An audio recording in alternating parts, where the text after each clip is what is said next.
MG Service Traiteur de Saint-Jérôme, ils desservent les Basses-Laurentides pour que ce soit une boîte à lunch, un repas ou déjeuner, buffet froid, cocktail.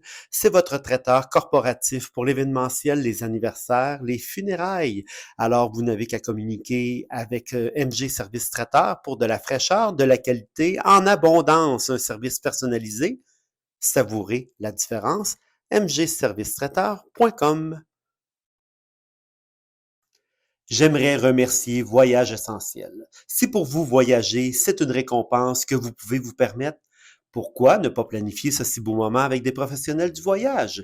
Voyage Essentiel vous permettra de choisir le voyage parfait selon vos goûts, votre budget et même vos caprices. C'est merveilleux un voyage lorsqu'il est bien planifié. Alors communiquez avec une conseillère en voyage dès maintenant en appelant au 450-951-9292 ou rendez-vous sur leur site web à voyage-essence-ciel.com ou visitez notre site web samendirect.com. Un lien vous y conduira directement. Car voyager, c'est essentiel.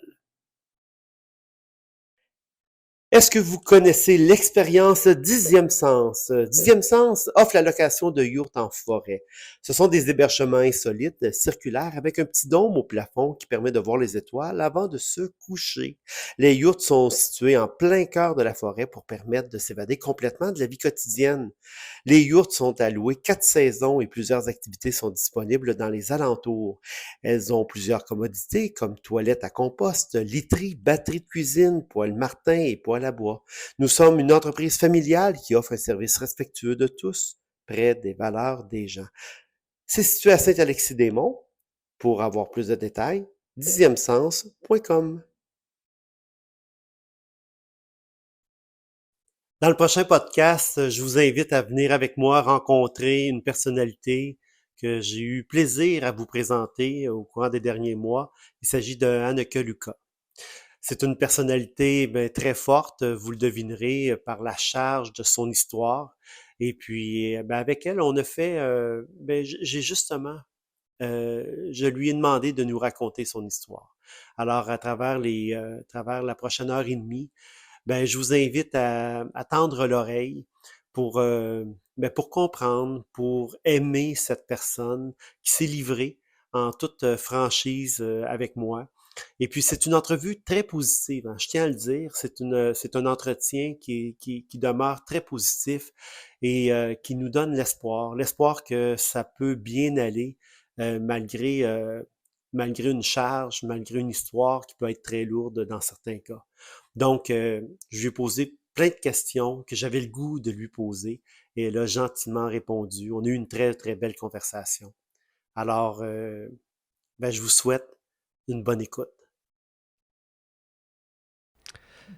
Merci Hanneke d'être là, d'être ici avec nous euh, pour une discussion au courant de la prochaine heure où on pourrait échanger. Merci beaucoup d'avoir répondu oui à mon invitation. Oui, bien sûr, c'est mon plaisir. C'est ton plaisir, t'aimes communiquer? Je t'aime bien, Sam, c'est ça. On a eu on s'est bien marré pendant ton podcast, pendant la conférence. Oui, c'est Et vrai. j'ai trouvé ça très, très, très sympa. Et puis, on s'est parlé plusieurs fois. On s'est déjà parlé 2 fois C'est vrai. en ligne. J'ai l'impression de plus en plus de te connaître et j'aime beaucoup. Mais Hanneke, qui es-tu? Qui suis-je? Je me considère d'abord une survivante. Survivant.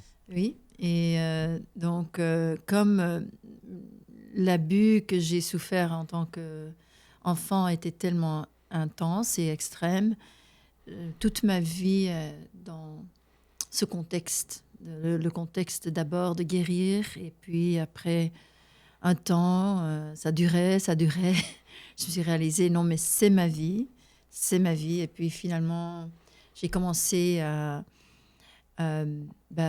quand j'étais prête, en fait, j'ai commencé à servir des autres aussi. OK. Ouais.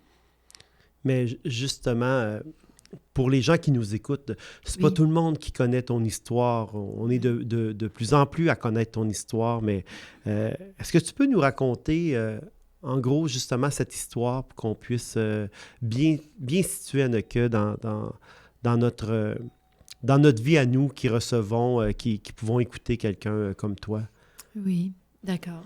Je peux dire que à l'âge de 6 ans, ma mère, qui était malade mentale, m'a vendue et c'était un réseau pédophile.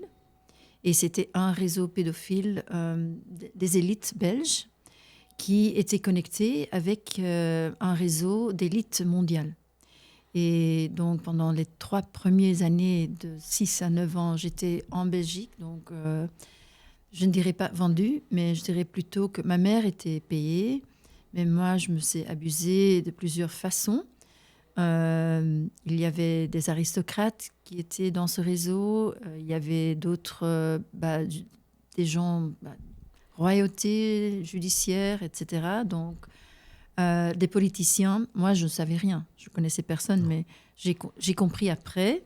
Je les ai reconnus après, très facilement. Tu les as Et reconnus parce que ces gens étaient dans la sphère publique. oui, Donc, tu les as reconnus comme tout le monde, dans les journaux, à la télévision. Oui, plusieurs. Pas tout le monde. non. Il y a des gens que j'ai encore en tête, que j'ai jamais retrouvés. J'ai jamais vu des photos, mais je les ai encore en tête. Donc, si jamais je vois la photo, je sais qui c'est. Mais d'autres personnes, je les ai retrouvées très, très, très facilement parce qu'ils étaient, oui, extrêmement. Ils étaient des personnes publiques. On parle Premier ministre, on parle de haute sphère de la politique, mais pas seulement de la politique. C'est vraiment les hautes sphères. Et oui, dans l'œil public. Donc, les 3 premières années, j'étais utilisée, donc de 6 à 9 ans, j'étais utilisée ou bien pour ce qu'on appelait, parce que ça marche un peu comme un mafia. Donc, la personne qui était en charge utilisait les personnes, il faisait du triage. Et moi, j'étais utilisée pour les nouveaux venus, on appelait ça. Et je devais les mettre dans leur confort pour qu'ils ne se sentent pas qu'ils font quelque chose de mauvais. Moi, je pensais toujours, cette personne, il va s'arrêter. Mais je ne comprenais pas qu'ils étaient déjà passés par plusieurs tests. Et puis, quand ils se sont retrouvés envers moi, ils ne se sont pas arrêtés. Donc, ils étaient filmés. Et donc, comme ça, on avait du matériel sur eux pour les faire chanter. Et c'est comme ça que ça marche, ce réseau. Donc, c'est un réseau des gens qui veulent de la puissance ou de l'argent ou du nom. Mais c'est des gens de toute échelle. Et les gens des échelles plus basses sont des gens, peut-être des pédophiles, qui sont protégés par la loi, par exemple.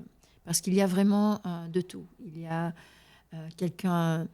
policier, gendarme, il y a un juge, il y a des avocats. Donc, c'est vraiment, ils sont liés en secret par des sociétés secrètes, souvent. Mais donc, en Belgique, j'appelle ça le réseau belge. Et après 3 ans, on m'a donné en cadeau pour quelqu'un du réseau mondial. Donc là, un Américain, billionnaire, encore, je ne savais rien, je connaissais personne.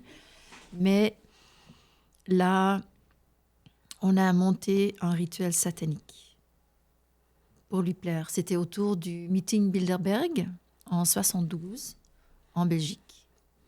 Et c'était quelqu'un qui était donc venu pour ça. Et je suis sûre qu'il y a beaucoup d'enfants qui ont été utilisés, donnés.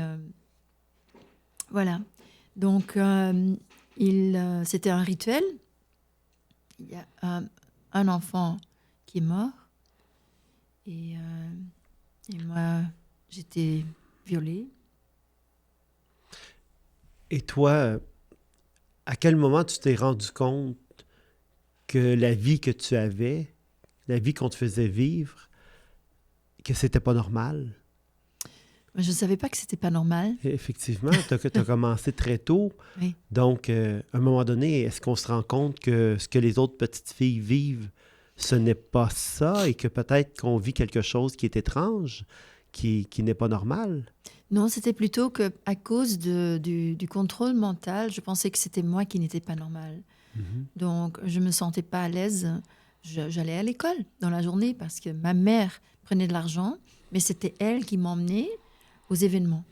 Donc, Elle était pleinement consciente quand même que sa fille est- était utilisée puisqu'elle recevait de l'argent, elle recevait de l'argent, mais on ne peut pas vraiment dire qu'elle était consciente non plus consciente à cause de sa maladie de sa mentale. maladie mentale. Oui. Puis, à l'école, tu ne t'es jamais confié à une enseignante Ah, mais non, mais parce que l'abus à à ce niveau? ce niveau peut-être, mais aussi l'abus sexuel de toute façon, il y a la dissociation qui se OK. fait.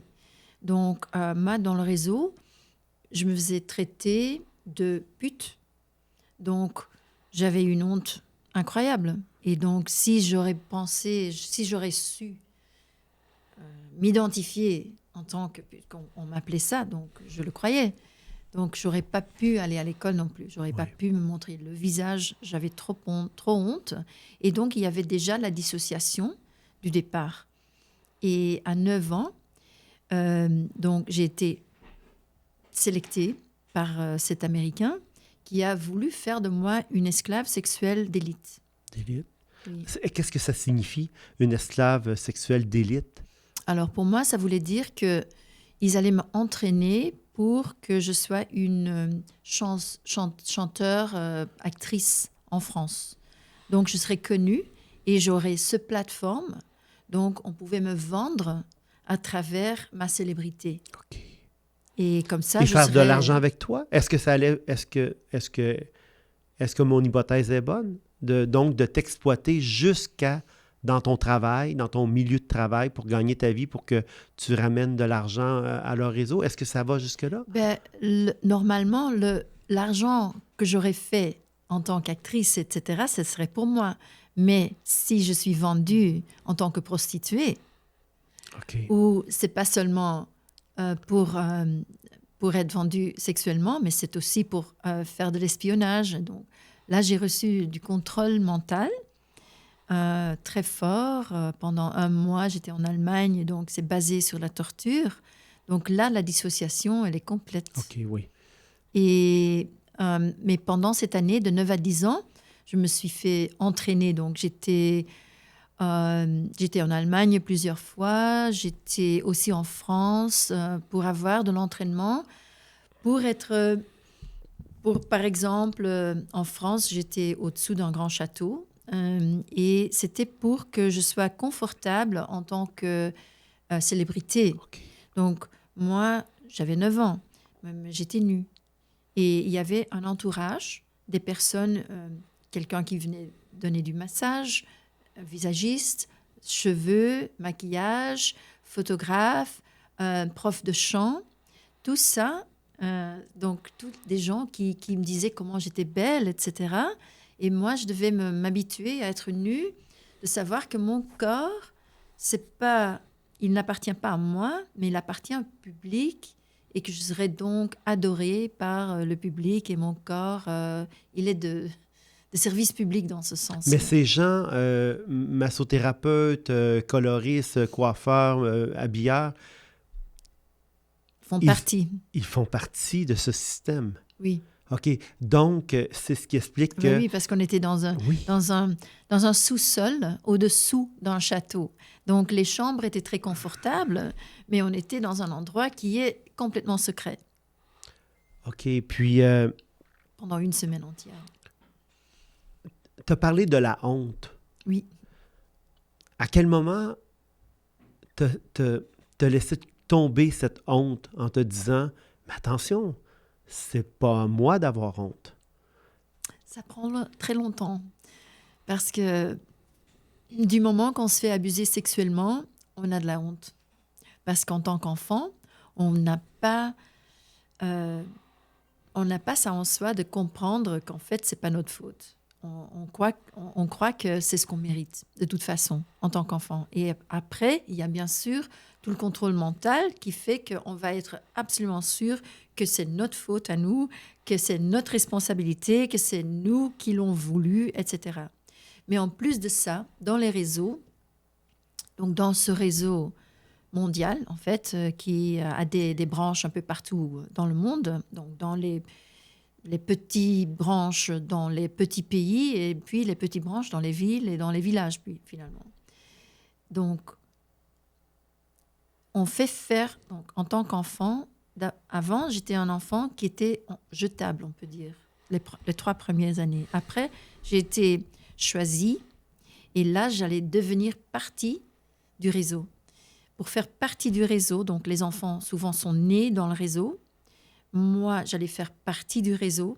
Ça veut dire qu'on nous force à faire des choses en tant qu'enfant qui sont très destructives. Et donc, on se dit, je suis mauvaise comme eux. Je suis... Donc là, c'est pour vraiment qu'on ne peut plus retourner à l'innocence. Et c'est ça ce qui a... Pour moi, j'avais 49 ans où je me suis guérie d'un complexe de honte, on peut dire, de culpabilité. Donc, il vous utilisait parce que vous étiez des enfants. Oui. Tu as utilisé le terme enfant jetable. Ensuite, oui, tu veux C'est-à-dire réagir. que ma vie ne valait rien. Donc, j'étais mise dans des situations où c'était très clair que j'aurais pu perdre la vie, mais c'est que l'aristocrate sadique à qui on m'avait donné ce jour-là, par hasard, ne m'a pas tuée. C'est ça, un enfant jetable. Donc, on est utilisé un peu pour n'importe quoi.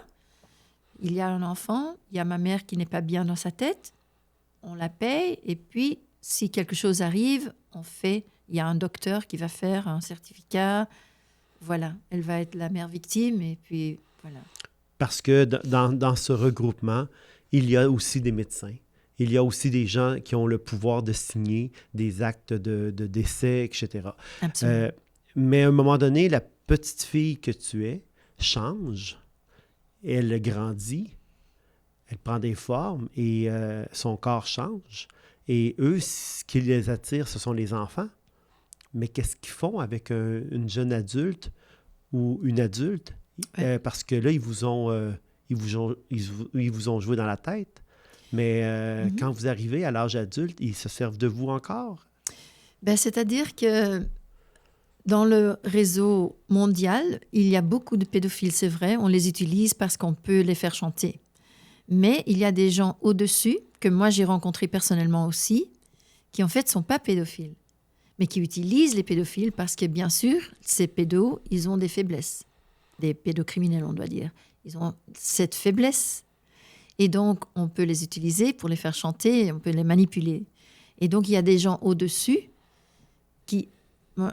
Enfin, au moins, mes interactions avec cette personne-là, qui était d'une de ces grandes familles qui contrôlent beaucoup, qui d'ailleurs donnait sa permission pour créer le personnage que j'allais devenir, donc la chanteuse, actrice française.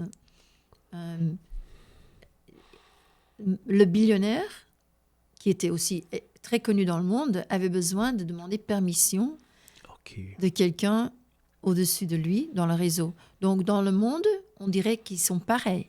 Mais dans le réseau, l'autre, il était plus fort, il avait plus de pouvoir et c'était pas un pédocriminel, lui. Est-ce que tu reconnais cette jeune fille aujourd'hui qui serait devenue chanteuse, actrice populaire? Est-ce que tu te poses des questions des fois quand tu vois des jeunes qui sont dans le public et qui sont très populaires soudainement et qui ont beaucoup, beaucoup de moyens, qui ont beaucoup de gens qui travaillent pour eux, etc. Est-ce que tu es inquiète pour eux, pour ces gens-là, ou est-ce que tu te poses des questions à savoir si eux aussi n'auraient pas fait partie d'un réseau? Mais parfois, c'est très clair. Des chanteuses, parfois des acteurs, des actrices, c'est très clair pour moi qu'ils font déjà partie du réseau. Et d'ailleurs, avec les chanteurs, les chanteuses, je dois faire attention aussi parce qu'il y a beaucoup de messages aussi, Oui. des déclencheurs pour les esclaves donc, du réseau. Donc, je dois faire attention parce que je peux toujours me trouver déclenchée. Donc, parfois, surtout quand il y a un enfant, parce que dans le réseau, la raison que je ne suis pas dans le réseau, c'est qu'on a besoin de votre volonté. Mhm. Et à l'âge de 9 ans, donc j'étais dans cette situation où on m'a demandé de donner ma volonté. Là, j'aimais bien les promesses. Ça a l'air très bien, ça avait l'air très bien, c'était au départ. Donc évidemment, j'ai dit oui. Mais un an après, je me suis réalisé que je ne veux pas. OK. Je ne veux pas donner ma volonté. Et une fois qu'on ne donne pas sa volonté, alors ça devient très difficile, compliqué. Euh, je me suis fait reprogrammer OK. à la base de torture encore pour que je ne deviendrai jamais, j'aurai jamais du succès. Je pense toujours que je suis trop mauvaise pour avoir du succès. Et après, je me suis retrouvée en Belgique dans ce réseau-là, avec aussi beaucoup de programmation pour me suicider, etc. Euh, donc, donc, parfois, donc, moi, j'ai pas donné ma volonté. Et donc, les adultes, je dis, j'ai de la compassion, mais pas trop, parce qu'il y a quand même la volonté. Mhm. Et je sais ce qu'ils font et ce qu'il faut faire aussi, de faire partie. Donc, alors ça, c'est affreux. Et donc, voilà. Et parfois, on voit, ou je vois quelqu'un qui fait partie. Mais quand je vois un enfant, là, c'est là que je m'inquiète vraiment. Et ça, t'envoies des enfants, tu le constates, tu es en mesure de percevoir ça quand tu es en public, dans un lieu public, par exemple. Tu sais maintenant comment Non. reconnaître un enfant qui Ben, est... souvent, c'est très facile de voir Ouais, qu'un enfant se fait sexualiser de toute façon, ouais. qui est abusé. Ça, c'est assez facile de voir ça, bien sûr. Mais je parle en fait des enfants sur scène, Oui, des OK. enfants qui font des Connu. performances, voilà, OK. ou pas connus, mais qui sont Mhm. déjà dans cette sphère de performance, etc. Comment tu fais pour aujourd'hui étaler le fil de ta vie comme ça, euh, en faisant des publications, en écrivant des livres, participant à des conférences, participant à un film. Euh, avec tout ce que tu as vécu, comment fais-tu pour t'exposer ou pour partager ces moments-là? J'ai jamais choisi. OK. Je l'aurais jamais fait. Euh, D'abord, je me suis concentrée sur ma guérison parce que je sentais qu'il y avait quelque chose qui n'allait pas. Et c'était assez facile à voir. Mais j'étais complètement désordonnée, enfin désorganisée. Je pouvais rien faire. J'étais trop dissociée aussi. Mais j'ai été sauvée à l'âge d'11 ans par quelqu'un de l'intérieur qui m'a donné des directions très précises. Donc, j'ai suivi ces directions. Et c'est pour ça d'ailleurs que je me suis retrouvée aux États-Unis parce qu'il avait dit tu vas à New York, tu vas vivre à New York. Voilà, c'était une des choses qu'il m'avait dit. Mais aussi, il a parlé de prostitution, de drogue, même d'alcool. Donc, j'ai tout suivi. Et ça m'a sauvé la vie parce qu'à 16 ans, j'étais déjà dans le quartier rouge à Anvers. Donc, ça aurait été très facile de tomber dans la prostitution et de me perdre complètement. Donc, ça ne s'est pas fait parce que j'avais ça en tête. Et le reste aussi, les drogues, jamais suivi ce chemin. Donc, en fait, j'avais des flashbacks dans les années 80 déjà, donc dans mes vingtaines.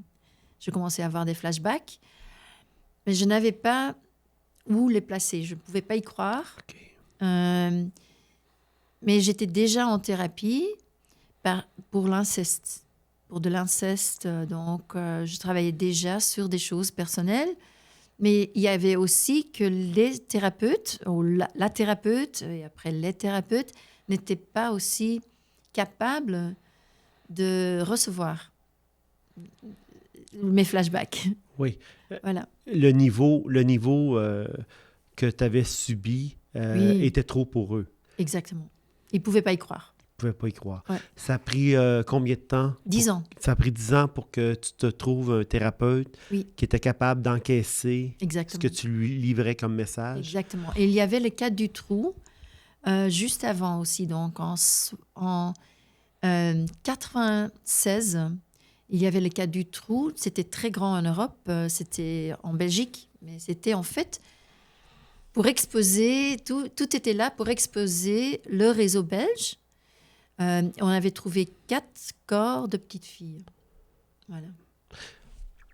Lorsqu'on te propose d'aller vivre en Amérique, tu aurais pu tomber, comme tu l'as mentionné, dans la prostitution, dans les drogues et dans cette vie pour tenter de geler un peu tes émotions, pour pouvoir survivre. Tu t'es donc plus tourné vers la spiritualité. Est-ce que c'est à ce Non, moment-là que c'est arrivé ou c'est... non, pas du Non, tout. Non, non, non. Parce que j'étais pas spirituelle du tout. pas du tout. Je croyais en rien. OK, J'étais plutôt perdue, on peut dire. OK. Mais avec ces instructions en tête, c'était très fort. C'était pas juste dans ma tête, c'était dans tout mon être que je ne pouvais pas rentrer dans la prostitution, même si je ne savais pas pourquoi. OK. C'était juste très clair, non, pas ça, non, pas la drogue, etc. Donc, j'étais complètement perdue et de toute façon très dissociée. Comme j'étais tellement dissociée, on dirait plutôt quelqu'un de perdu. Et des petits jobs ici et là, je me suis virée. C'était facile de trouver un job parce que je, je- les hommes qui embauchaient m'ont toujours pris. Et puis après, j'étais très Et toi, tu mauvaise. savais comment manipuler les hommes. On te Et l'avait je ne dis montré même comment. pas manipuler parce que c'est même pas conscient. Ouais, C'était tellement dans mon... ouais. et quand j'avais 17, 18 ans, bon, je trouvais des jobs, pas de problème. Mais oui, inconsciemment, j'étais avec cet homme-là. Et puis, bien sûr, il allait m'embaucher. Et j'étais la meilleure candidate. Mais tu décodais rapidement les gens Ouais. parce que on te l'avait montré, on t'avait... Décoder, non. Non? Maintenant, je décode. Mais Hmm. avant, je me mettais sur la même longueur d'onde de cet homme sexuellement. OK, Donc, il était attiré. Donc, il voulait tout faire pour moi. OK, Donc, c'était plutôt comme ça. Et je l'utilisais seulement pour avoir des petits jobs oui. que, de toute façon, je me suis virée après parce que j'étais pas bien. Mhm. Je ne savais pas faire le travail. J'étais pas assez présente, en fait. J'étais trop dissociée pour faire le boulot. Mais comme ça, je pouvais toujours trouver un boulot. Puis, je me suis virée. Voilà, mais comme ça, je vivais très désorganisée, on peut dire. Et avec la thérapie, je me suis retrouvée. Il y avait de la vérité. Voilà. Il y avait de la peine parce que ça a montré quelque chose qui était vrai, ça m'a donné cette perspective. Tu étais abusée. Et donc, je l'ai senti. Ça a fait très, très mal. Mais je savais qu'il y avait de la vérité. Et avec la vérité, j'ai commencé à comprendre, donc moi-même, et je savais que c'était pas juste pour moi-même, que si moi je le sais, c'est comme une formule. Si moi je comprends ça, ce que j'ai vécu là, et comment maintenant je me suis comportée jusqu'à maintenant, et maintenant que je comprends que je change mon comportement de l'intérieur, c'est pas juste pour moi, ça doit marcher pour tout le monde. Donc j'étais consciente de ça. Et de toute façon, c'est ça ce qui m'a, ce désir pour la vérité, pour se ressentir plus en soi-même, quoi. C'est moi, je peux dire, c'est moi, je cherche moi-même à travers la thérapie. Et c'est ça ce que j'ai fait. Et c'est de là est venue la spiritualité, finalement.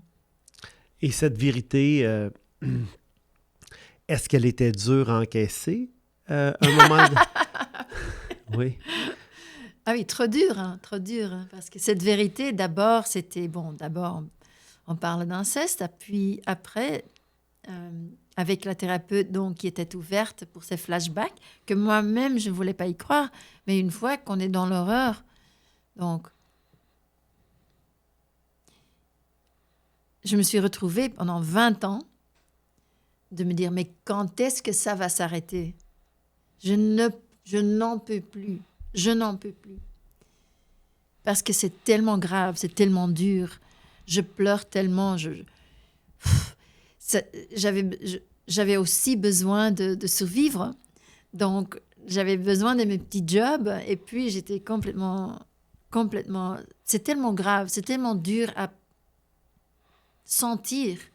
Tout ce qu'on avait en tant qu'enfant, je pouvais le repousser. Et après, quand je l'ai senti en tant qu'adulte, c'était tellement lourd que tu peux même pas sortir. C'est dur de sortir et d'être avec des gens parce que tu es tellement... c'est tellement dur. Il y a tellement de peine. Toute cette peine pour les autres enfants, surtout pour les autres, plus peut-être que moi, mais c'est ça, c'est la perte, mais aussi la perte des idées, parce qu'il y avait l'attachement. Donc, j'étais attachée à plusieurs abuseurs. Donc, il y a la perte de cet attachement. Donc, on croit que cette personne, il m'a sauvée, mais en fait, il m'avait abusée, peut-être plus que tout le monde. Et il y a le billionnaire américain, que c'était comme un père, mais en fait, c'était un père horrible. Donc, voilà. Donc, c'est la trahison. Donc, d'avoir la vérité complète. Mais tu as cherché cette vérité-là auprès de ton père biologique. Aussi, oui. Donc, tu as cherché cet appui, tu as cherché cette vérité, cet amour. Et puis, encore là, on a réussi à te décevoir. Quelle est la première personne qui t'a rendu, qui t'a respecté à un point où tu as été capable de t'en rendre compte et de te dire, voici ce qu'est un bon être humain? Ben, il y avait toujours des bons êtres humains. En fait, je me suis toujours appuyée sur les étrangers. Okay. D'abord dans le village. On ne peut pas t'en habitait. vouloir parce qu'effectivement, les gens Oui. près de toi t'avaient trahi. Exactement. Il y avait un fermier en face de chez nous. Enfin, il louait le pré en face de chez nous. Il avait ou bien ses vaches, ou bien ses chevaux, ou ses porcs parfois. Et puis, il habitait pas loin. Et puis, une fois, il m'a donné à manger. Et parce qu'en fait, parfois, ma mère, j'avais rien à manger. Négligeait de te nourrir. Complètement. Et je me rappelle d'être avec lui. Il était complètement silencieux. Il m'a donné des œufs et du bacon. Il y avait les animaux derrière parce qu'il y avait l'étable derrière la cuisine. Donc voilà, c'était ce vieil homme qui parlait souvent de sa femme qu'il aimait tellement. Elle pleurait chaque fois parce qu'elle était morte. Et donc, quelqu'un avec un grand cœur qui était gentil, Modeste, il s'appelait. Il s'appelait Modeste? Il s'appelait Modeste. Ouais. Et c'est une des premières figures de bonté. Mais j'avais une... Dans les 3 premières années, en fait, j'avais une... Donc, ma mère travaillait et moi, j'étais dans la crèche communale et la femme, là, elle était assez vieille, assez âgée. Elle m'aimait. Donc, déjà, j'avais de l'amour. Est-ce que tu as suivi des formations par la suite ou pendant? Comment tu t'es formé, je veux dire, au niveau académique, là? Oui. Quelles sont tes formations? Merci pour ces questions. Oui, alors je me suis débrouillée comme je pouvais. Je me suis retrouvée à Los Angeles. Je travaillais en tant que temp, mais j'étais dans le cinéma. Donc, je pouvais toujours... les langues, c'était toujours facile pour moi. Je pouvais toujours écrire. Et donc, en fait, je me suis fait accepter dans le programme de American Film Institute à Los Angeles. Et c'est un programme, Master's Program. Et je me suis fait accepter parce qu'on accepte les gens à base du travail. OK. Donc, j'avais écrit... Voilà. Donc, j'ai fait mon application avec des écritures. Et donc, on m'a accepté et j'ai passé 2 ans. Et c'est là où, en fait, c'est très important parce que c'était très important de savoir que j'étais capable. Oui. C'était une réussite. Et, oui. Mais là, tu étais dans le milieu de la création, dans le milieu du cinéma. Euh, mais on me dit que c'est quand même un terreau Oui, fertile oui, pour les oui, gens oui, qui ont ces déviances. absolument. Oui, oui. Donc, je Comment me tu t'es sentais bien, débrouillé? je me Ouais, sentais OK. à la maison, oui. OK. C'était familier. Je euh, ris, mais c'est pas drôle, là. Je ris nerveusement parce que j- j'ose espérer qu'il n'y ait rien arrivé, mais non, non. oui, Ben, là, j'étais effectivement. bien adulte, OK. donc j'étais dans 25. Et donc, je me faisais approcher surtout par des hommes de plus de 50 ans qui voulaient faire de moi leur épouse. Oh, Voilà. OK. Ouais, parce que 25 ans, c'est déjà assez âgé. Wow. Hollywood. Donc, Wow. donc voilà, Fait j'étais qu'on... déjà trop âgée et je me faisais inviter des fêtes, mais jamais. Il y a des fêtes et puis il y a l'après-fête et l'après-fête. Donc non, j'ai jamais. Euh, là, j'étais plus dans la honte. Donc, quand on m'a reprogrammée, donc je devais devenir vedette.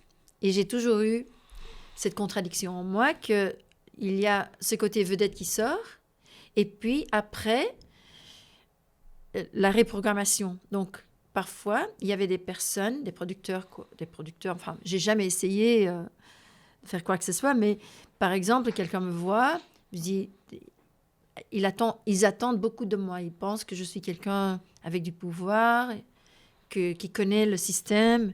Et puis, je fais une impression énorme. Donc ça, c'est dans mes années vingtaine.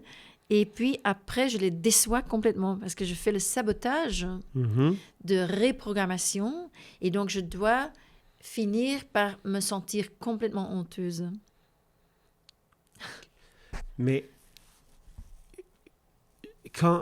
lorsqu'on te propose des trucs comme ça, devenir la femme, et on te fait des promesses, et euh, mais toi, tu te doutes bien que ce sont des personnes qui sont pas là pour les bonnes raisons. Tu te Mais doutes... j'ai jamais accepté. Hein. Ouais. En fait, ce que j'ai fait à ce temps-là, c'est un peu intéressant parce que j'en parle jamais. Mais pendant ce temps-là, donc j'étais déjà en thérapie. Je travaillais dans les bureaux de Hollywood. Il y avait des personnes, des hommes âgés, euh, beaucoup plus âgés que moi, qui étaient intéressés pour sortir avec moi, Qui ont du et pouvoir. qui ont du pouvoir. Et moi, je me suis amusée à ce temps-là à les rejeter. OK, là, Parce que je n'étais plus l'esclave. OK, donc là, toi, tu en avais du pouvoir à ce moment-là. Ben, c'est-à-dire que j'avais ce Ouais, ce pouvoir-là, pouvoir. le seul pouvoir de la femme esclave et de beaucoup de C'est la femmes. revanche? Est-ce que c'est la C'était revanche? la revanche. C'est la C'était la revanche. revanche inconsciente. Ouais. Mais oui, c'est la revanche, mais c'est le pouvoir de la femme qui n'a aucun autre pouvoir. C'est le pouvoir sexuel. Donc, les hommes sont attirés. Maintenant, j'ai le pouvoir. Alors, je les ai humiliés, on peut dire. Humiliés ou fait du mal. Je leur ai fait mal. J'ai brisé des cœurs à cette époque-là. Donc, c'était ma revanche inconsciente. Ouais, on peut dire ça. Et forcément, ben, un jour, tu as quitté ce monde-là. Parce qu'aujourd'hui, tu es devant moi, donc, et puis tu continues à dénoncer. Et tu as une mission dont on parlera plus tard, mais est-ce que tu as souhaité un jour changer ce monde? Oui. Oui. Et est-ce que c'est possible qu'on le change? Ben, je crois que le monde déjà est en train de changer. Donc OK, voilà. ça j'aime. Moi, je J'aime me suis beaucoup. très heureuse de me retrouver du bon côté. OK. Donc j'ai eu de la chance que je n'ai pas voulu donner ma volonté parce que ce qui se passe, c'est trop affreux. Je ne voulais pas faire partie. Et donc j'ai payé le prix. Donc, tu es fier de cette petite fille-là qui a refusé de donner son appui, là. Absolument. OK, tu lui es... Ah Parfait, oui, cette excellent. fille, elle est bien, non? Oui. Hein, de Elle est dire très forte. non, merci à 10 ans. Parce que chaque fois que j'ai dit non dans le réseau, j'étais sûre que j'allais me faire tuer. Oh, quand même. Ah oui. Ah oui. On est entouré par la mort tout le temps. parce qu'on vous le vulgarise, parce qu'on vous le fait bien comprendre? Parce qu'on n'a pas... On doit obéir. On n'a pas... Donc, on- ce ne sont pas des anecdotes, là, non. lorsqu'on parle de la mort d'un enfant dans un réseau. Ce ne sont pas des anecdotes. Non. OK. C'est un système qui... C'est pas seulement le viol des enfants, mais il y a des sacrifices. Et donc, des sacrifices des animaux, des enfants, des adultes, humains, des sacrifices humains pour leur Dieu, Satan. Puis justement, là, bon, tu as 25 ans, on est fiers de la petite fille qui a dit non parce qu'aujourd'hui, elle est capable Ben oui, la de petite donner... fille qui a quand même bravé, risqué sa vie risquer sa vie. Puis... pour ne pas perdre son âme. C'était ça. C'était ou bien je perds mon âme et je suis complètement perdue pour le reste de ma vie, ou bien je meurs maintenant et j'ai une bonne mort. Je meurs, mais je suis forte. C'était ça. Et donc ça s'est arrivé 3 fois. Et donc la deuxième fois, c'était quand j'ai dit non à l'Américain, donc le billionnaire américain qui était mon propriétaire. Et donc là, j'ai subi cette reprogrammation. Et on parle torture dans des donjons, on parle de la torture médiévale pour me faire sentir la moindre, pour me faire sentir tellement mauvaise, tellement basse, tellement pas méritante de quoi que ce soit de bien. Ça a commencé sur le vieux continent. Ça s'est poursuivi ici en Amérique. Alors, à un moment donné, on se rend compte que c'est le monde entier qui est perverti. On se rend compte que ce ne sont pas juste quelques personnes, mais on se rend compte que finalement, c'est un réseau qui est étendu. On se rend compte qu'il y a une grande... Il y a une grosse proportion des gens qui vivent là-dedans et qui s'alimentent avec des gens de tout âge. On a mentionné qu'il y avait des gens de tout acabit, de tout niveau social. Est-ce qu'on... À quel moment où tu te dis « je suis hors de danger ». Maintenant, je suis hors de danger parce que je comprends et je suis capable de m'en sauver et plus je suis indépendante et forte, mieux je vais me porter, mais on doit être quand même inquiète de voir que c'est partout comme ça. Oui, hors de danger, ouais. Ben moi, comme j'étais pas en Belgique, moi j'avais peur de la Belgique.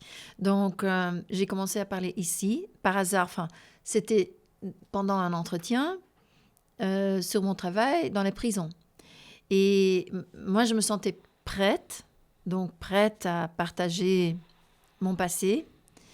Et donc, j'ai répondu à une question que normalement, je cacherais, cette vérité. Donc, j'ai partagé cette vérité et puis c'est devenu le titre de l'article. Et après, on m'a demandé de faire d'autres entretiens, etc. Mais là, sur mon histoire à moi. Donc, c'est comme ça que j'ai commencé à partager et je ne me sentais pas... Bien sûr, chaque fois que publiquement, je sors quelque chose de nouveau que j'ai pas encore partagé, il y a plein de programmations. Donc, j'ai peur que je vais me faire tuer ou j'ai peur de... j'ai des messages de suicide, mais je les écoute pas. Donc ça arrive toujours. J'ai aussi été menacée depuis que je suis publique. On te menace parce qu'on ne veut pas que tu sortes les noms? Oui. OK. Voilà. Parce que ce sont des gens qui vivent encore? Non. Mais c'est pas nécessaire. La réputation de quelqu'un de votre famille, ça peut être plus important. Plus important que voilà. Donc, je me suis fait menacer. Je me fais censurer beaucoup aussi, de manière assez subtile et bête. Mais voilà. Tantôt, tu as abordé le fait que tu travaillais dans les prisons. Oui. Est-ce que tu peux nous en parler? Sens-toi à l'aise parce que je veux pas... je veux pas te gêner par rapport à ça, mais que fais-tu en prison. Ce n'est pas toi qui devrais être en prison. Ben si. Mais non, mais c'est parce que j'imagine que tu rencontres des gens qui ont commis des gestes. Ben, c'est ce que je pensais. Je croyais que j'allais OK. peut-être rencontrer mes abuseurs, mais au contraire, Eux, ils sont pas en prison. voilà. Exactement. C'est plutôt ce que j'ai rencontré finalement et pourquoi je suis restée 10 ans. C'est que j'ai rencontré des gens pauvres, beaucoup parce que dans les jails à New York, donc Rikers Island, c'est une île avec 10 prisons, mais c'est des jails.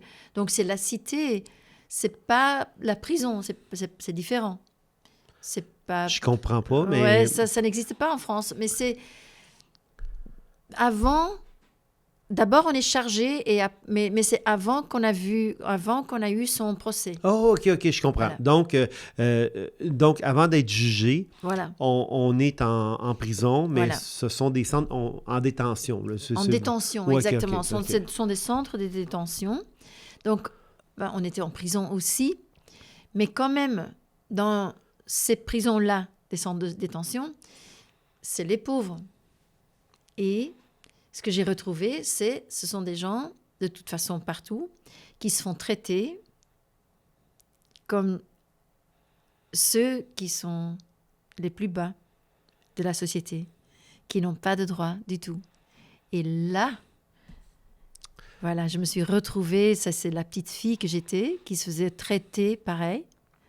Et j'étais là, et c'était vraiment clair, parce que moi j'ai traversé maintenant. J'ai eu le privilège de pouvoir guérir, de pouvoir aussi, pendant que j'étais mariée, je n'avais pas à travailler, que je ne pouvais pas de toute façon, parce que j'allais en thérapie chaque jour et j'allais en yoga chaque jour. Donc, c'est un travail énorme, en fait, et un travail beaucoup plus grand qu'aller travailler Oui, c'est un travail de reconstruction qui prend des dizaines d'années. Exactement. Dans ton cas, on parle de 25, 30 ans? 35 ans. 35 ouais. ans. Donc, effectivement, puis aujourd'hui, ben, en prison, tu aides... Ben, je ne suis plus dans les prisons, OK. mais pendant que j'étais là, donc c'était très beau dans ce sens-là, de connecter avec des gens qui ont perdu l'espoir souvent, et moi, je pouvais emmener de l'espoir OK. dans l'endroit, en fait, le plus noir. Et après, mais j'ai toujours su que je voulais travailler avec des survivants, et c'est ce que je fais aujourd'hui. Donc aujourd'hui, je travaille qu'avec d'autres survivants, des survivants d'abus extrêmes, comme j'ai vécu moi-même. Et je fais ça depuis... Bah, en fait, je le fais depuis 10 ans. Je fais ce travail depuis 10 ans. Et je le faisais aussi dans les prisons. Dans les prisons, je travaillais aussi avec les victimes de trafic, de trafic, etc. Donc, j'étais toujours avec. Mais maintenant, je le fais surtout en privé. Mais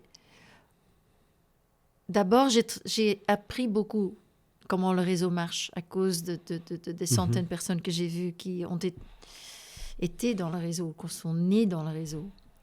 Donc, je sais comment ça marche. Et de l'autre côté, c'est un énorme honneur et plaisir de pouvoir... Parce que comme j'ai traversé la route, c'est plus facile pour l'autre personne de faire confiance en moi. J'ai vécu la même chose. Toi, tu les crois? Ouais. Est-ce que se faire croire, est-ce que c'est la première étape ou c'est l'étape la plus difficile? Moi, ça ne me gêne pas. Si les gens ne me croient pas, ce n'est pas mon problème. Hein? Ouais. De l'autre côté, je suis très consciente du déni et de la difficulté, en fait, de recevoir des faits aussi graves. Mm-hmm. Donc, je ne veux pas choquer les gens. J'essaie de ne pas le faire. Mais bien sûr, il y a aussi... C'est toujours une balance parce que il y a le côté que je comprends qu'on est sensible et je ne veux pas... Parfois, ça devient un peu sensationnel, porno, trauma porno, on appelle ça. De sortir un truc après l'autre, grave. Donc, j'évite complètement parce que je comprends que normalement, on a des bornes de sensibilité donc qu'on doit respecter. Et donc, j'essaye de toujours trouver le respect et en même temps de parler de ces vérités difficiles. Mais en même temps, on veut empêcher que ça se reproduise. Ah oui, ça c'est autre chose. On veut empêcher et bien sûr, là, le déni, ça aide beaucoup. Et il y a aussi les gens du réseau qui viennent commenter tout ça sur mes vidéos, etc. Donc, mais on ne... Il y a plein de distractions dans le monde. Et comme on s'est dit la dernière fois, je crois vraiment que les témoignages, comme le film qu'on va voir, le film, il y a 8 témoignages. Les témoignages comme les miens, c'est la clé, parce que comme le monde devient de plus en plus fou, il n'y a que ça qui a du sens, comme raison, en fait. La raison. Pourquoi est-ce que le monde est tellement fou? Pourquoi est-ce qu'il y a tellement de divisions? Parce qu'on commence à comprendre que cette division, on ne peut plus appartenir à un groupe parce qu'il y a trop de divisions. Mais pourquoi est-ce qu'il y a tellement de divisions? On commence à comprendre que ce n'est pas naturel. Oui. Et pourquoi est-ce qu'on nous met contre les gens qui sont comme nous? Oui. Mais c'est tout fait pour qu'on voit pas, qu'on regarde pas en haut, qu'on regarde pas ce qui se passe à la base. Puis, quand tu regardes la société d'aujourd'hui, là, comment tu prends ça, la sexualisation de plus en plus jeune de nos enfants, le fait que... Oui. Le fait qu'il y a des groupes qui sont formés pour défendre des soi-disant communautés entières qui parlent en leur nom, des pièces de théâtre où on voit des couples nus faire des échanges de caresses devant les enfants, de voir des inconnus qui personnalisent des femmes, venir expliquer à de jeunes enfants qu'ils peuvent... ils peuvent se masturber entre eux, ils peuvent, etc. Pour toi, là, qui en a souffert de cette perversion-là, comment tu prends ça, vu qu'on est submergé de ça? C'est chaque jour, c'est au quotidien, ça vient de partout. C'est alimenté par des médias, par des gens qui produisent des films, des émissions de télévision, des livres qui parlent au nom de la culture. Explique-moi que ça doit être terriblement souffrant ou inquiétant. Comment vous prenez ça de votre côté? Pas dans ce sens, mais pour les enfants, oui. Mais de l'autre côté, dans les années 70, il y avait un grand effort aussi pour normaliser la pédocriminalité. Et moi, même, je devais faire partie de cet effort. Donc, en tant qu'enfant, j'allais chanter de façon sexualisée. Okay. Et je me rappelle même pour la chorégraphie. Le corps des enfants, pour que les hommes vont me désirer.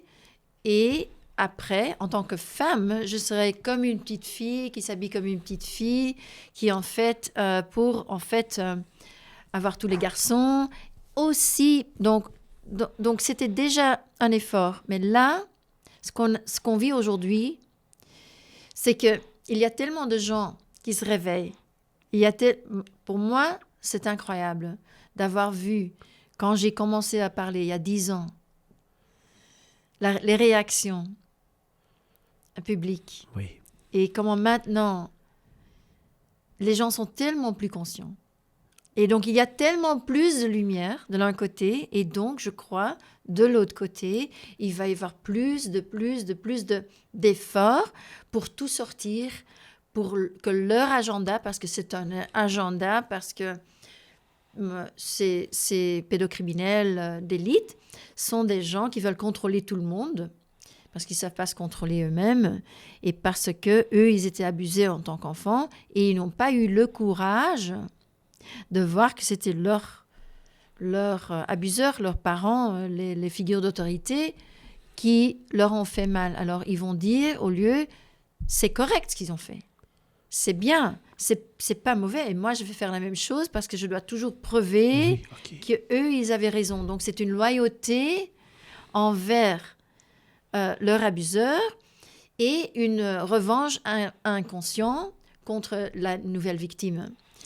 Donc, on crée les prochains abuseurs au sein même des jeunes, Absolument. des enfants qu'on abuse. Absolument. On les forme pour qu'un jour, ils deviennent à leur pour tour. qu'ils vont rentrer dans ce système. Et donc, ils ne dénonceront jamais. Voilà. Et ce système va toujours pouvoir se pervertir de génération en génération.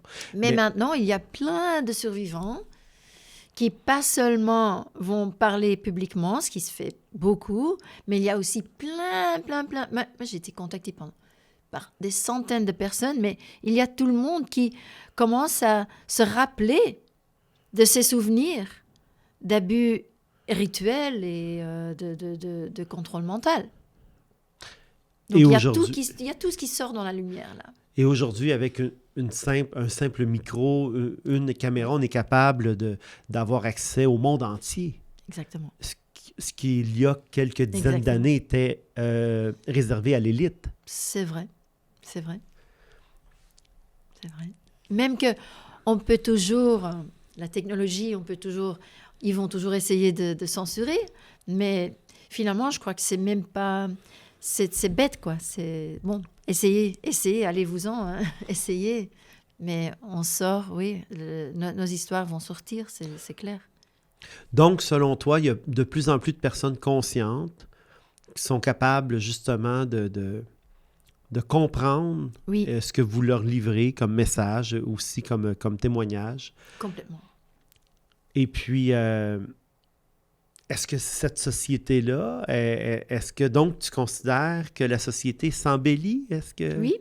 La société s'embellit, oui. Même qu'on a l'impression peut-être de l'extérieur que tout est en train de se défendre autour de nous, de la guerre partout, de l'agression. Il y a beaucoup d'agressions, il y a cette sexualisation très ouverte, il y a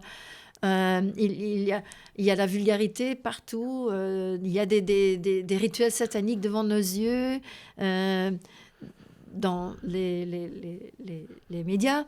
Et en même temps, et je crois que ça va ensemble. Donc, si on pense que le monde est en train de se décrouler, c'est à cause de la lumière qui monte aussi. Et parce qu'il y a des gens qui créent du beau, parce qu'il y a des gens qui vont être en création avec cette lumière, justement.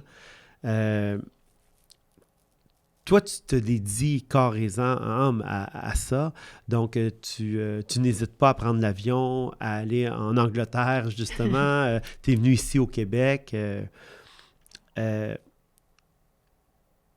C'est quoi l'objectif de tes conférences? C'est quoi l'objectif d'aller parler à des gens qui te connaissent un peu, beaucoup, et que toi, tu ne connais pas du tout? Pour moi, je fais toujours la même chose. J'ai une mission et elle est faite en 2 parties. Cette partie-là, c'est le dévoilement. Et j'essaie de le faire, comme j'ai dit avant, de la manière la plus sensible possible.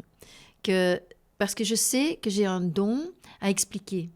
Donc, si moi, je peux expliquer comment ça marche, et je parle, on n'en a pas parlé là maintenant, mais il y a plein d'entretiens où je parle de la psychologie de l'abus, la psychologie de l'abus extrême. Je parle de la psychologie, je comprends très, très bien comment c'est possible. Et donc, mon livre aussi, Enquête d'amour, qui va sortir en France, en français, donc en octobre. Encore, c'est du point de vue de la petite fille, mais on comprend vraiment, et j'espère que que c'est reflété, mais je crois que oui, qu'on peut comprendre que c'est vrai. On peut vraiment le sentir en soi, et pas de manière que c'est trop, quoi. Donc, ça, c'est le dévoilement. Et l'autre partie de ma mission, ça a à faire avec la guérison. Parce qu'une fois que les gens disent « Ah, mais c'est ça alors le monde », alors c'est pas du tout ce que je pensais, mais c'est ça, c'est tellement grave, c'est tellement noir.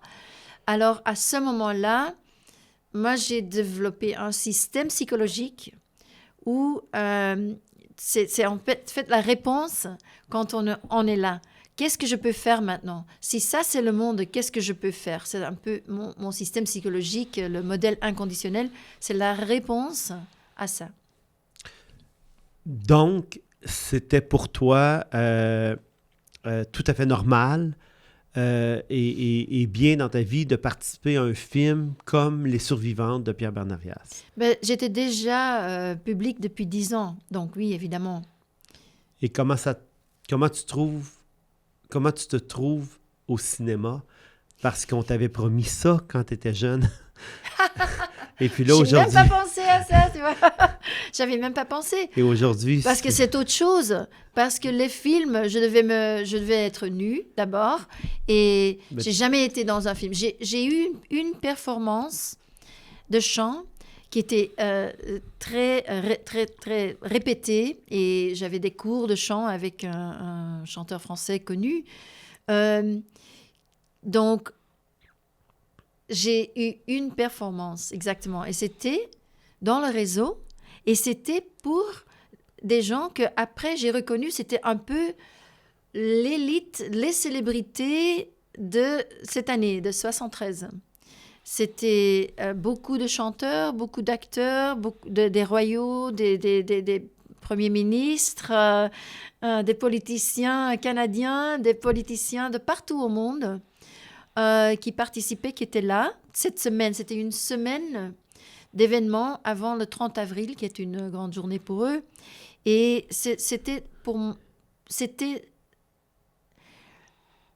normalement, c'était mon début. C'était mon début et c'était aussi mon entrée dans le culte. OK. Et c'est là que j'ai dit non. Est-ce que ces gens qui étaient là étaient conscients de ce qu'ils étaient en train de vivre? Ben, les gens qui étaient là, j'ai pas dit non au public, à ce public-là.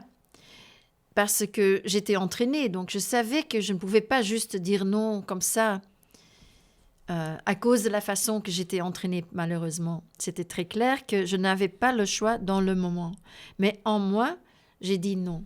Il y a une personne, c'est Henry Kissinger, qui était là, qui m'a vue, et lui, il était conscient, parce que moi, j'ai fait des choses, c'est dur à expliquer, mais je devais faire quelque chose que je ne voulais absolument pas faire. Alors moi, j'ai essayé que ça va plus vite.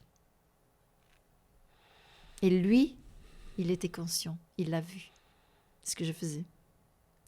Lui s'est rendu compte que tu étais en train de faire quelque chose, de tricher. Lui, il était conscient. Il était conscient que j'étais en train de tricher. Donc, que je n'étais pas là avec tout mon cœur. Okay. Que je ne voulais pas. Mais c'était le seul qui l'a vu. Il était très intelligent. C'était un programmeur dans le réseau, très intelligent. Donc, il m'a observé et j'ai ressenti, parce qu'il se passe beaucoup sans parler, j'ai vu qu'il avait vu. Il n'y avait rien d'autre qui s'est passé avec ça, mais seulement que la prochaine fois que j'ai vu mon propriétaire, c'est là où j'ai dit non, en privé.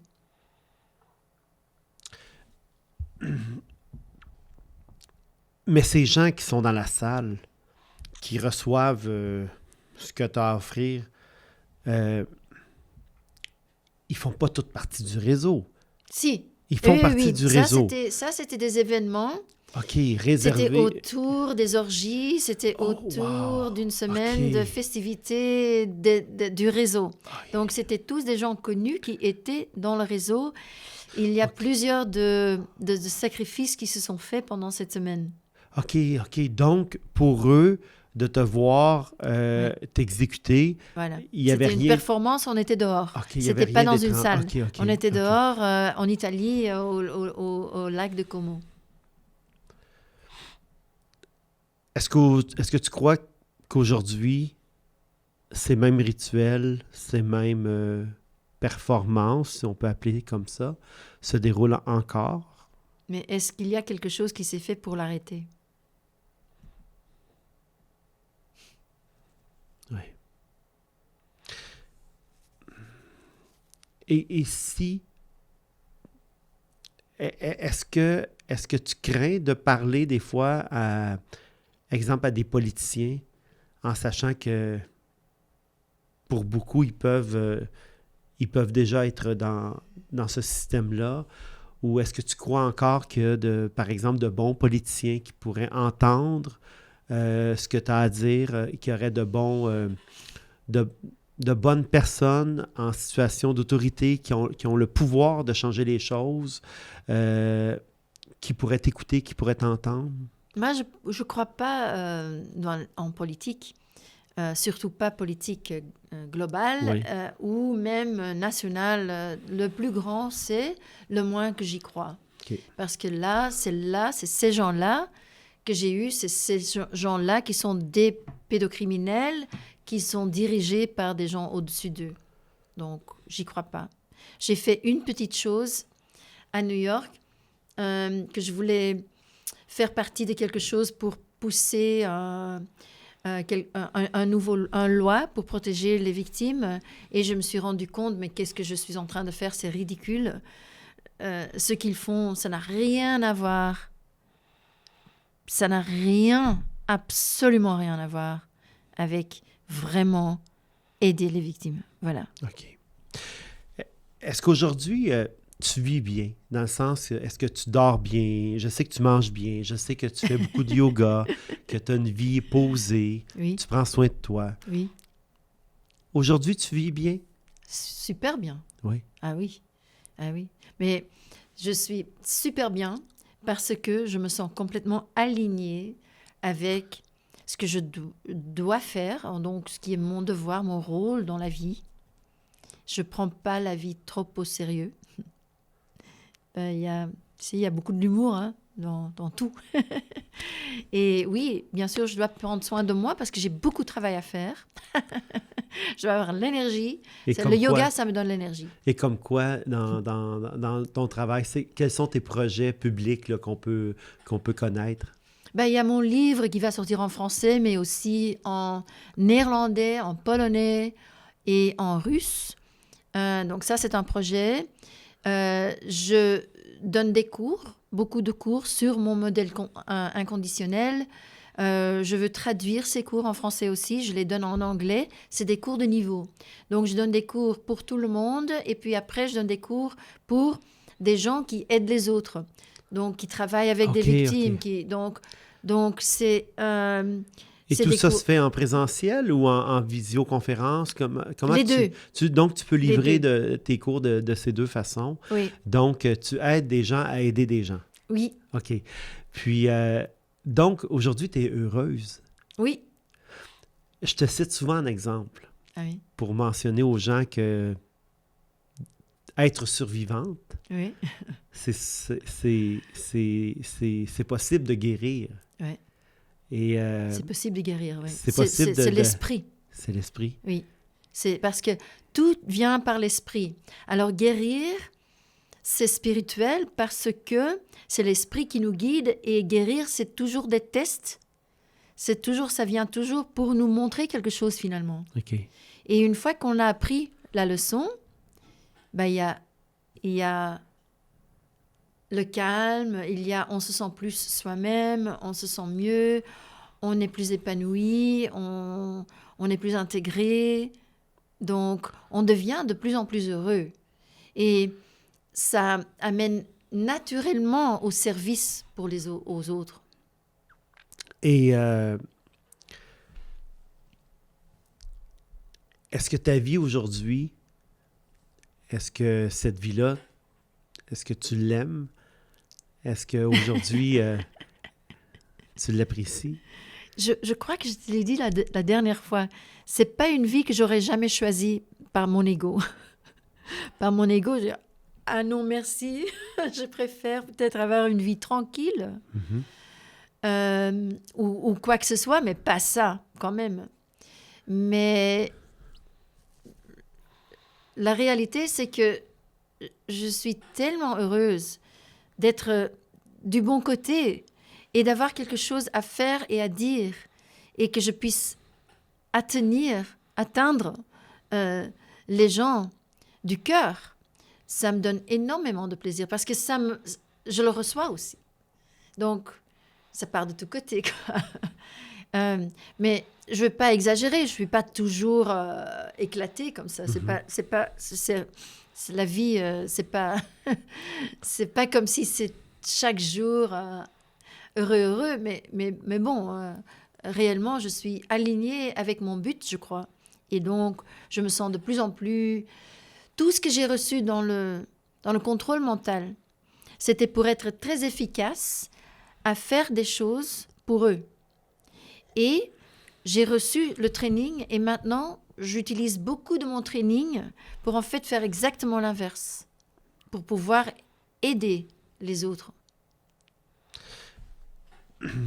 Dans le film Les Survivantes, justement, vous démontrez que on survit et puis qu'on peut justement se permettre une meilleure vie par la suite. Moi, je trouve que c'est un film rempli d'espoir. Moi aussi. C'est un très beau film. Justement, parle-nous de ce film pour donner l'envie aux gens d'aller le voir, peut-être même s'ils font partie des gens qui sont des survivants, à quel point ce film est nécessaire peut-être pour apprécier sa vie ou pour en tout cas pour justement être encore plus survivant et encore plus vivant qu'on peut l'être. Donc, parle-nous un peu de ce film. D'abord, je dois dire que c'est un très beau film. Donc, si on a peur c'est pas du tout comme un film d'horreur. Pas du tout. C'est des personnes qui parlent, parfois dans des beaux lieux. On est allé au Mont-Saint-Michel, donc il y a des très beaux plans. Mais c'est surtout, en tant que survivante, on s'est tous rencontrés au Mont-Saint-Michel. Et donc, oui, le film a des personnes différentes, donc de tout niveau aussi de la guérison. Et donc, on voit que on peut parler, on peut en parler et on peut guérir. Et je crois qu'avec le film, c'est quelque chose de complètement nouveau. J'ai jamais pu croire que ça pourrait exister. Donc voilà, il y a ça. Mais aussi, je trouve que c'est très bien fait, c'est très intéressant. Donc, c'est un documentaire et il n'y a rien de sensationnel. Donc, je crois que c'est très facile de voir finalement, même si parfois c'est fort, même parfois ce qu'on dit, c'est dur, quand même, on est avec les survivantes. Donc, on est vraiment connecté au cœur avec la survivante sur l'écran. Et donc, je crois que c'est la vérité qui s'éblouit, quoi. C'est un beau film, surtout. Et pour nous, c'est une façon, c'est notre mince contribution, c'est de dire à une victime, on te croit et on prend la peine de t'écouter. Oui, oui. Moi, personnellement, si on ne me croit pas, ça me dérange pas. Ça me dérange même plus. C'était surtout au départ, quand je devais guérir et au début, qu'on ne me croyait pas, que c'est les thérapeutes qui ne me croyaient pas. Ouais. C'était à ce moment-là que c'était très, très, très dur. Mais là, à ce moment-là, je suis assez forte. Je n'ai pas besoin qu'on me dise qu'on me croit. Parce que c'est tellement évident. Bon, allez, vous parlez de quoi? Bah oui, bien sûr, vous me croyez. Pourquoi pas? Mais c'est surtout, en effet, écouter. Parce qu'avec la guérison, il y a quand même une sagesse qui vient. Donc, on sait des choses. C'est pas parce qu'on l'a vécu qu'on sait des choses. Mais c'est parce qu'on a traversé ce chemin très dur, spirituel. Oui. Voilà. Puis aujourd'hui... c'est quoi tes rêves? Mes rêves. Ben, je vois ma vie s'évoluer parce que j'ai 61 ans. Je crois que j'ai encore quelques années. Et donc, J'espère. mes rêves, mes J'espère. rêves, c'est que ben, je vois qu'il va y avoir énormément de changements dans le monde dans les années qui viennent. OK. Et donc, que notre travail va s'éclater et qu'on va avoir beaucoup à faire parce qu'il va y avoir... Tout le monde va voir qu'il n'y a qu'une chose qui a du sens. Avant, on disait, ce qu'elle raconte là, c'est pas possible. Mais très bientôt, on va se dire, le monde est tellement fou, c'est la seule raison raisonnable. Oui. C'est ça. OK. Et donc, je crois que cette vérité, elle va s'éclater. Ça a commencé il y a longtemps, mais là, ça va s'éclater.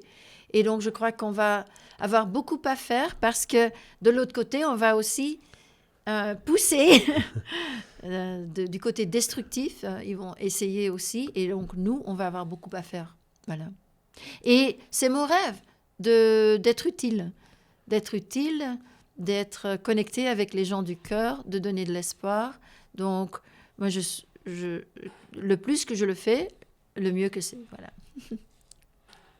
Comment on fait pour te suivre, pour avoir de tes nouvelles, pour pouvoir rester connecté avec toi et de suivre ton évolution? Ah, merci pour me le demander.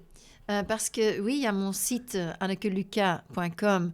Donc ça, c'est très facile. Mais aussi, vous pouvez demander d'être sur la liste. Donc comme ça, s'il y a un livre qui sort dans une autre langue ou je fais un workshop, vous pouvez recevoir des newsletters et je le fais très, très peu. Donc si vous inscrivez pour le mailing, j'en envoie peut-être 4, 5 par an. OK. Mais ça aide pour rester en contact. Et bien sûr, il y a plein de façons. Je fais des workshops, je travaille personnellement aussi avec des gens en français, en anglais, en néerlandais aussi. En allemand, c'est un peu difficile, mais je comprends l'allemand aussi. Donc, ce travail personnel, c'est très beau aussi. Donc, vous pouvez vous mettre en contact par mon web. Bon, normalement, je devrais m'arrêter ici, D'accord. mais j'ai une petite question complémentaire. OK. Comment vis-tu tout cet amour que tu reçois d'inconnus? D'accord. Mais c'est une très bonne question, hein, Sam? Mais je suis content de te la poser parce que je pense que c'est ce qui va arriver de plus en plus, moi. Oui, alors, dans le réseau, on se fait vedette. Oui. Hein? On est vedette et puis on n'a pas de sens de soi-même. Donc, on a besoin de ces projections d'amour. OK. On a besoin de cet amour des inconnus et on se sent...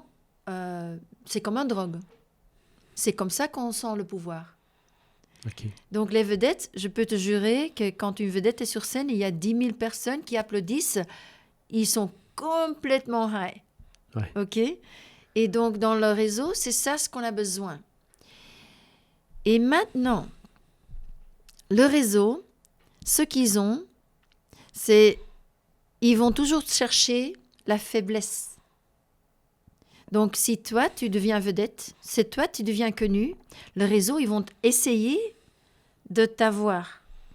Et comment est-ce qu'ils vont t'avoir? Par ta faiblesse. Et si toi, tu as besoin de cet amour parce que tu as Ouais. une insécurité en toi, donc tu as besoin de cette projection, ils t'ont. Ils peuvent t'avoir. Alors, c'est ça ma spécialité. Ouais. Donc, les projections de pouvoir. Donc, en fait, je n'ai pas parlé publiquement jusqu'au moment que je savais que j'étais assez bien en moi, donc que j'avais guéri de cette complexe de culpabilité, que je n'aurais plus besoin de ces projections d'amour, OK. de cet amour. C'est-à-dire que je suis bien en moi, j'ai une confiance qui est liée à l'esprit et je suis très, comment dire, je me regarde, quoi. Je me regarde. C'est pas que je peux pas tomber, c'est pas que parfois je ne suis pas, oh là là, la flatterie, là, oui, oui. Je me sens très bien là, mais je vais toujours aller voir pour ne pas être prise, pour ne pas avoir cette faiblesse-là, parce que c'est la plus grande chose que le réseau a besoin pour en fait trouver quelqu'un et ou bien les séduire. Donc ils vont en fait, qu'ils le savent ou pas, travailler pour le réseau, ou bien qu'ils vont disparaître. Enfin, de la scène, je ne dis pas de la vie. Anneke Lucas, Ouais. merci beaucoup. Merci à toi, Sam.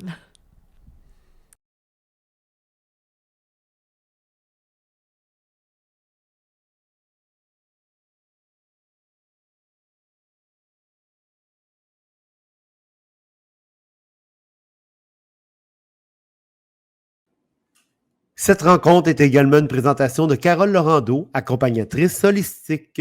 Si vous voulez avoir les réponses que vous cherchez, il suffit de les chercher à la bonne place. Les réponses ne se trouvent pas à l'extérieur de vous, elles sont en vous. Vous pouvez y accéder en vous reconnectant à vous, à votre être, votre essence, et ainsi vous serez en mesure de vous réaligner avec vous-même pour pouvoir vivre en paix et en toute liberté d'être. Êtes-vous prêt pour cette reconnexion à soi? Vous sentez-vous prêt à reprendre votre vie en main et à gagner en autonomie sur le chemin de votre bien-être? Faites confiance à Carole Laurando, accompagnatrice holistique. Elle vous offre même un premier appel gratuit d'une vingtaine de minutes afin de savoir si c'est le bon outil pour votre cheminement. Alors, communiquez avec Carole Laurando, accompagnatrice holistique. MG Service Traiteur de Saint-Jérôme. Ils desservent les Basses-Laurentides pour que ce soit une boîte à lunch, un repas ou déjeuner, buffet froid, cocktail.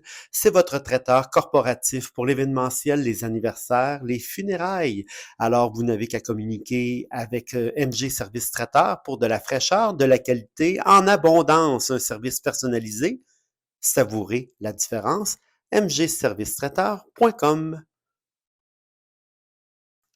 J'aimerais remercier Voyage Essentiel. Si pour vous, voyager, c'est une récompense que vous pouvez vous permettre, pourquoi ne pas planifier ce si beau moment avec des professionnels du voyage? Voyage Essentiel vous permettra de choisir le voyage parfait selon vos goûts, votre budget et même vos caprices. C'est merveilleux un voyage lorsqu'il est bien planifié. Alors communiquez avec une conseillère en voyage dès maintenant en appelant au 450-951-9292 ou rendez-vous sur leur site web à voyage-essence-ciel.com ou visitez notre site web samendirect.com. Un lien vous y conduira directement. Car voyager, c'est essentiel.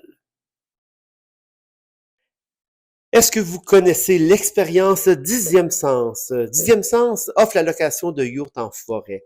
Ce sont des hébergements insolites, circulaires, avec un petit dôme au plafond qui permet de voir les étoiles avant de se coucher.